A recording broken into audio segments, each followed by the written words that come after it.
Eren les 7 de la tarda i 9 minuts quan Pedro Sánchez publicava a xarxes el comunicat que ho canviaria tot. Val la pena tot això? Es preguntava el president espanyol per acabar anunciant que cancel·lava la seva agenda i que es donava de temps fins dilluns per decidir si continua o no al govern. Una carta sincera, un moviment tàctic, en parlem de seguida amb el filòsof Daniel Innerarity. Soc la Carla Torró i avui a l'Ara, Pedro Sánchez i els límits de la política. Aquest dimecres 24 ens llevàvem amb una notícia que publicava el diari El Confidencial. Un jutge havia admès a tràmit la denúncia contra la dona de Pedro Sánchez, una denúncia que havia presentat el pseudosindicat Manos Limpia i per la qual se la investigava per tràfic d'influències. Poques hores després... Hoy es un buen día porque mal día, porque está usted sintiendo en sus carnes la guerra sucia. Así que le entiendo perfectamente, pero...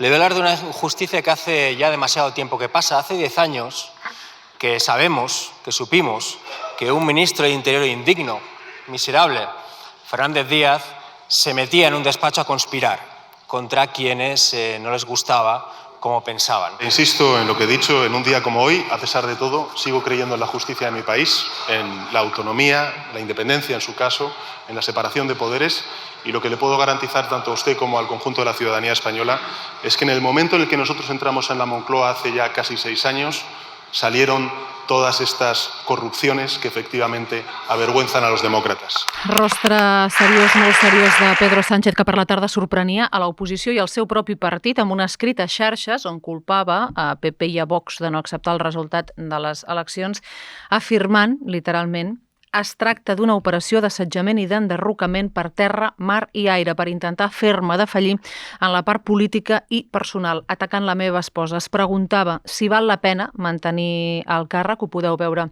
en aquesta carta del president espanyol, i deia, es plantejava si val la pena mantenir el càrrec i continuar suportant el fang en què la dreta i l'ultradreta pretenen convertir la política. I acabava dient, aquest atac no té precedents, és tan greu i tan groller que necessito aturar-me i reflexionar amb la meva esposa.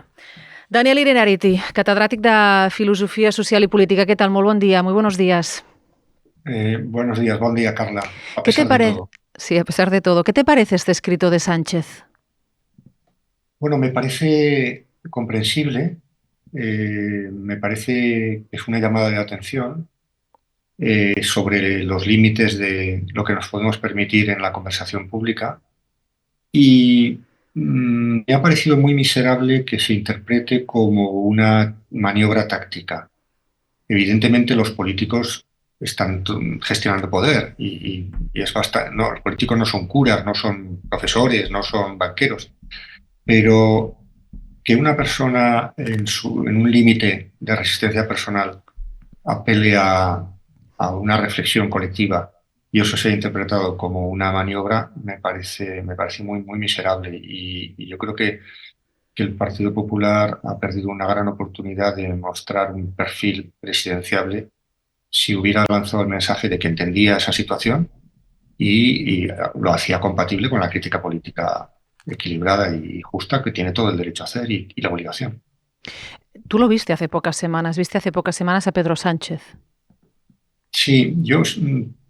tengo que decir varias cosas. Primero, explicar antes, ¿no? Primero, yo suelo verme con líderes políticos porque mi trabajo es la filosofía política y siempre he pensado que para entender la política tienes que hablar con los actores principales y luego además ellos me llaman de vez en cuando y no por adscripción ideológica. Yo no le he votado a Pedro Sánchez, simplemente porque me parece que hay que servir al país y hay que servir la democracia en todo el mundo. Acabo de estar con Boric, he estado con Macron, pues estuve con Núñez Feijóo cuando era presidente de la Xunta, he estado con Pedro Aragonés, o sea, he estado con Iñigo Urkullu, he estado con muchos líderes políticos, con independencia de lo que a mí me gusten más o menos, ¿no?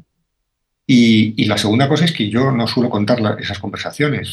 Algún día a lo mejor escribo un libro, pero iré pidiendo permiso uno a uno acerca de si puedo contar lo que me dijeron, ¿no? Y lo que yo vi y mis impresiones, ¿no?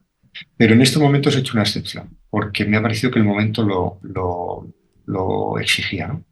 Y lo que quiero decir es que yo fui hace un mes llamado por él para hablar yo creía que íbamos a hablar de la democracia, de la extrema derecha, de la polarización, de Europa, de las guerras, lo que es esperable. Y la hora y media que estuvimos empezó y dedicó un buen rato el presidente a hablar del asunto de su mujer, ¿no? Y del dolor que estaba sintiendo con este tema, ¿no? Yo me equivoqué porque quizá no tuve la empatía suficiente y por eso lo quiero remediar y por eso he aceptado hablar de este tema. No tuve la empatía suficiente para entender que estaba hablando una persona y no un personaje. Yo estaba hablando con el personaje presidente de gobierno y él me hablaba como Pedro Sánchez y no entendí hasta qué punto aquello estaba en el límite de su existencia, ¿no? Quizá también toda esa geografía que ha habido en torno a él, como una persona resistente, que creo que no tiene mucho recorrido, creo que no es y se lo dije, ¿no? Yo creo que es una imagen que no le conviene, por lo menos no le conviene estirarla demasiado, ¿no? Y frente a esa imagen lo que me encontré era una persona vulnerable, yo diría incluso que abatida, sincera, conmigo no tenía que fingir. Y cuando ayer llega la noticia, pues a mí se me cierra el bucle y encajan las piezas y creo haber entendido perfectamente lo que me estaba transmitiendo en aquel momento, ¿no? Porque lo viste afectado, lo viste mal. Sí, y además, sí, lo vi afectado, bueno, dentro de que es una persona elegante y correcta y es todo un presidente y no... pero sí que lo vi afectado, y repito, yo no lo interpreté bien, ¿no? Pero sí que estaba realmente afectado con la campaña sistemática, porque sobre su mujer se han dicho mil cosas que no son correctas y algunas claramente injustas, ¿no? Y yo recuerdo que le puse como ejemplo dentro de mi torpeza. Y dije, bueno, piensa que también Zapatero sufrió una campaña muy dura y se metieron con sus hijas. Y me dijo, sí, Daniel, pero no es lo mismo, no es exactamente lo mismo. Bueno, pues efectivamente ahora se ve que no es lo mismo, efectivamente. Y de una manera extra política, fuera de la normalidad política. Pero es verdad que acostumbramos a pensar en la política desde la táctica, ¿no? Y yo misma, y lo reconozco, yo ayer creo que de las primeras cosas que pensé cuando vi el escrito ¿es un escrito honesto de un hombre vulnerable que lo está pasando mal? ¿O es un movimiento táctico? No sé si me debería dar vergüenza pensar así en política, ¿no? Pero me lo pregunté. No, Carla, no te debe dar vergüenza porque estamos en un entorno de combate y de maniobras y eso es bastante normal, ¿no? A mí me dio vergüenza porque yo le había oído en persona y no lo había interpretado bien. Yo sí que tengo motivos para sentirme avergonzado, tú no. Y la otra cosa es que no me parece mal que los líderes políticos maniobren. Y es más, me parece que es lo esperable de ellos, siempre y cuando se respeten unas normas y unos límites, ¿no? El político está para obtener poder y gestionarlo de la mejor manera posible, de acuerdo con su ideología y de acuerdo con la composición de los parlamentos y de la sociedad. Eso lo tiene que hacer dentro de un marco normativo y ético, ¿no? Pero no me parece mal, ¿no? Yo también me he preguntado eso. Repito, en segundo lugar, porque yo estaba muy afectado personalmente, ¿no? Pero lo segundo que pensé era, bueno, ¿esto qué va a pasar? ¿A quién se dirige? ¿Qué tipo de estrategia hay? Y creo que hay una estrategia, y eso no es malo reconocerlo. La estrategia es noble y doble. Es, en primer lugar, dirigida a la opinión pública, como es evidente, se dirige a la opinión pública, quiere que nosotros, que tú y que yo, que la gente normal, bueno, los periodistas, los profesores, pero también tipo de gente, examinemos si vale la pena configurar un sistema político, premiar a unos políticos, votarles, o orientar nuestras conversaciones sociales en el ascensor, con la familia, con los amigos, de maneras que ponen en peligro, que tensan la convivencia, que saltan todas las barreras, o no. Yo creo que eso es una pregunta que, si no nos la dirige el presidente Sánchez, nos la teníamos que haber hecho hace tiempo. Y la otra, y yo creo que esto va a tener un buen resultado. O sea, yo creo que sí que ya está teniendo una movilización. Yo no estaría dedicado ayer y hoy a atenderos a los periodistas, que sois tan amables, pero al mismo tiempo cansa un poco, y no es mi oficio. Yo estaría leyendo y escribiendo, que es mi oficio real, bueno, yo no lo estaría haciendo si no fuera porque a mí personalmente me ha impactado, ¿no? Y me ha parecido que en mi modesta capacidad yo tengo que contribuir a decir, esto va en serio, esto es una cosa que nos lo tenemos que mirar. Todos, todos, porque aquí ha habido cosas que no hemos hecho bien muchas personas.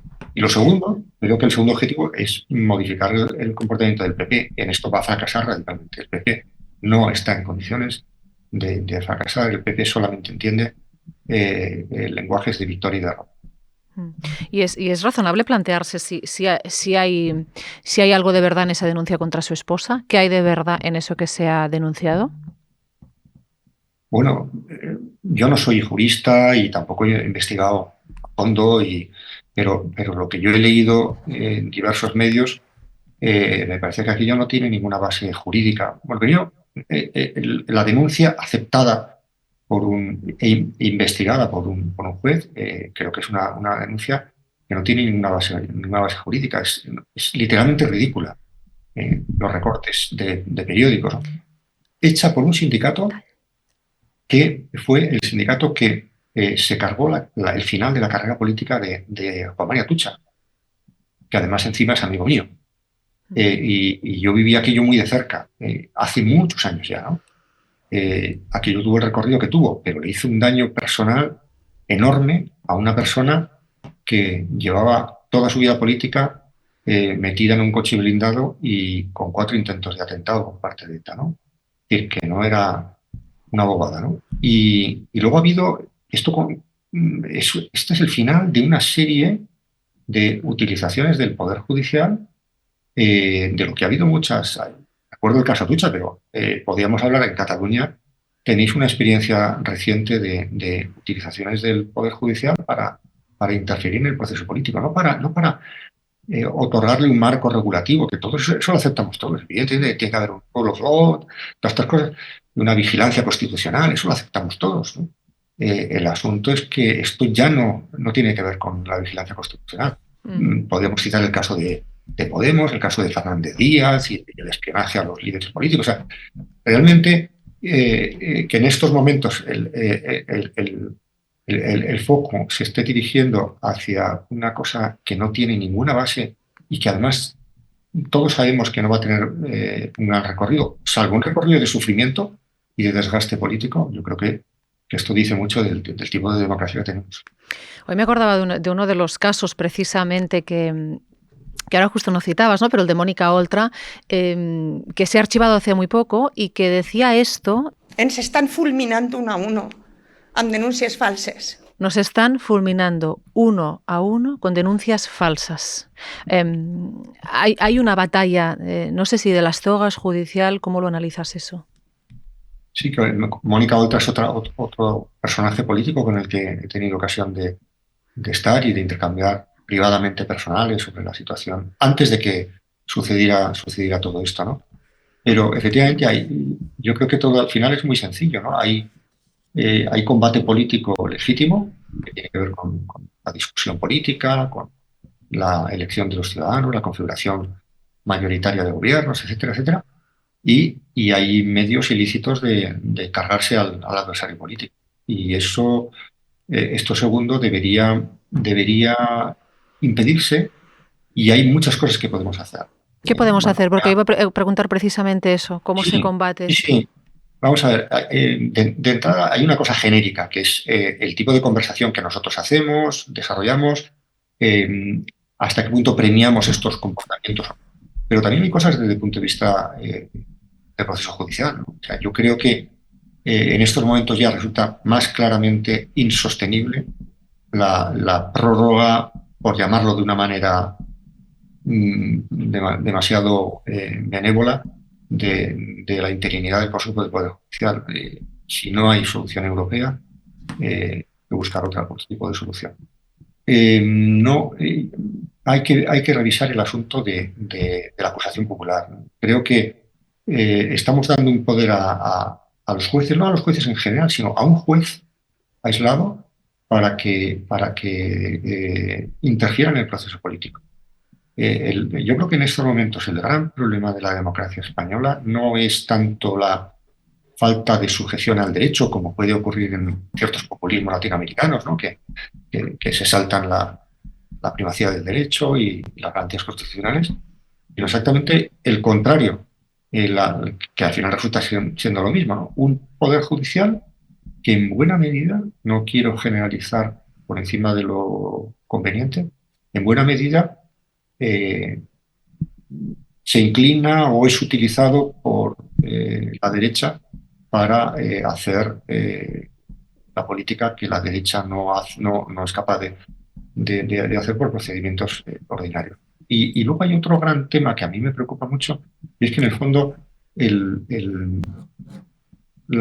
España carece en estos momentos de algo que es muy necesario en cualquier democracia bien constituida en nuestro mundo, en nuestro entorno, que es un partido liberal conservador, estable, fuerte, respetuoso de los procedimientos. Yo creo que la irrupción de Vox en el panorama político, a mí como Vox no me preocupa especialmente. Lo que me preocupa es su incidencia, su capacidad de condicionar la política del Partido Popular. Este país no tiene otra solución que tener un Partido Popular serio y fiable y honesto. Y yo he perdido ya la esperanza, con independencia de los líderes, lo que uno piense de los líderes concretos, pero creo que en estos momentos, eso lo hablé con Pablo Casado en su momento, cuando la moción de censura de Vox, unos meses antes, tuve ocasión, me pidió hablar, tuvimos una conversación muy larga, hablamos de muchas cosas, y yo le transmití este mensaje, y creo que hizo un discurso ejemplar. Ese Partido Popular yo lo compro, no les votaré, pero lo compro. O sea, ese Partido Popular del Pablo Casado, de la moción de censura de Vox, es un Partido Popular, además encima ganador, pero eso es lo de menos. Es sobre todo un Partido Popular fiable, homologable a la CDU de Angela Merkel o otros partidos, ¿no? O a los republicanos franceses, ¿no? Daniel Innerarity, qué placer escucharte siempre. Gracias por este ratito y veremos lo que pasa el lunes y que anuncia Pedro Sánchez. Gràcies a tu, Carla. Una abraçada. Una abraçada. Marta Masdeu, a la tècnica, jo sóc la Carla Torroixos, avui a l'Ara. Gràcies també a tots vosaltres per ser a l'altra banda.